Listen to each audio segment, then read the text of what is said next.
In the year 1965, two astronauts James McDivitt and Edward White were orbiting high above the Earth in a NASA spacecraft. They had seen many wonders from above, oceans that stretched endlessly, clouds like drifting cotton. But then, something caught their eyes that left them stunned.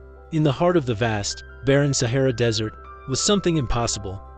A gigantic shape, a perfectly circular formation, an eye, not just any eye, but one that seemed to be watching back.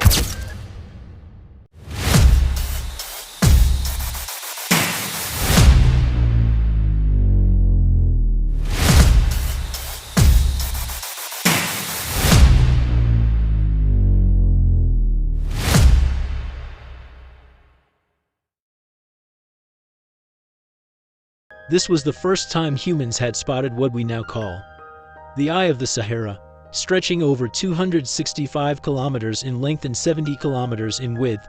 This mysterious structure is so massive, it can only be fully seen from space. Its center, a 40-kilometer-wide circular cupole, seems almost too perfect to be natural.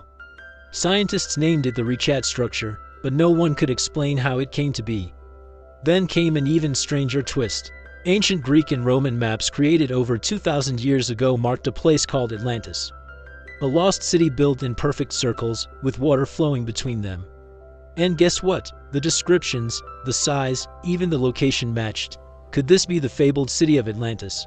Had we finally found it hidden in plain sight beneath the Sahara's sands? From the ground, you wouldn't even realize you're standing inside such a formation. The structure is just too big. But that's not the only secret buried in the Sahara. When we hear Sahara, we imagine heat, sand, and death. But millions of years ago, this place was alive. Once, the Sahara was full of rivers, lakes, and forests.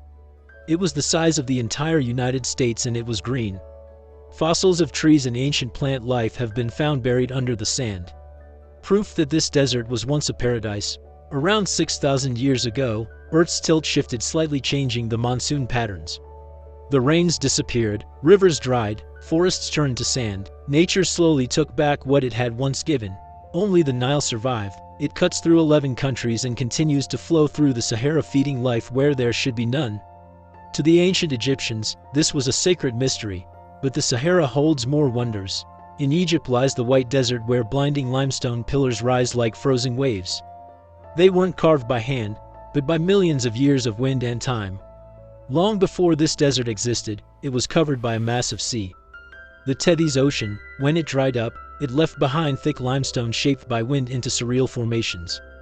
Proof that where today there is nothing, once there was everything.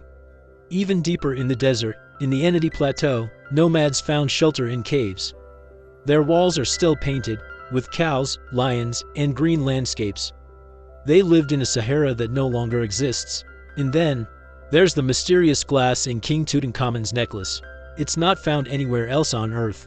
Scientists discovered it was created by an asteroid impact 30 million years ago, so powerful, it melted the desert into golden glass. And even today, the Sahara breathes life, far away. Every year, over 180 million tons of Saharan dust floats across the Atlantic to feed the Amazon rainforest. Without the Sahara, the Amazon, the lungs of the earth, wouldn't survive. They say the Sahara is dead, but in truth, it's alive with mysteries, with history, and with secrets we've only begun to uncover. Its dunes can rise taller than skyscrapers. Its highest peak reaches 3,400 meters. And on rare winter nights, snow falls on its golden sands. The Sahara is not just a desert. It's a time capsule, a whisper from ancient worlds, and perhaps even a gateway to lost civilizations.